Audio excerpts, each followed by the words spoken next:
แต่งตัวทำคลิปก็เหมือนแต่งตัวไปเล่นตลกหน้าเวทีนั่นแหละเห็นให้มันตลกแต่งตัวตลกเห็นอะไรก็ได้ให้มันตลกหันมีขำเห็ดคลิปหันจะบ่ต้องโอ้ยยันบ่งามยันบ่สวยบ่จะบ่ได้แน่นอน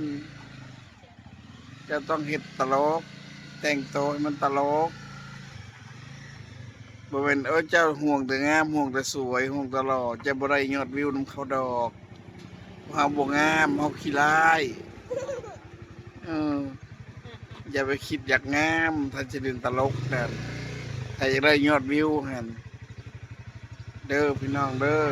อย่าห่วงสวยห่วงงามเฮ็ดตลกไว้เฮ็ดคิ้วใหญ่ๆปากใหญ่ๆแดงๆแก้มแดงๆเฮ็ดพี่บ้าไว้หลายๆแล้วยอดวิวสิหลายพี่น้องเอ้ยบ่เชื่อเฮ็ดตามเบิ่งเด้อสักคลิป2คลิป3คลิปนี่เจ้าก็มาเบิ่งยอดวิวบัดนี้ว่ามันเป็นแนวใดยอดวิวในหลายเจ้าเฮ็ดแนวนั้น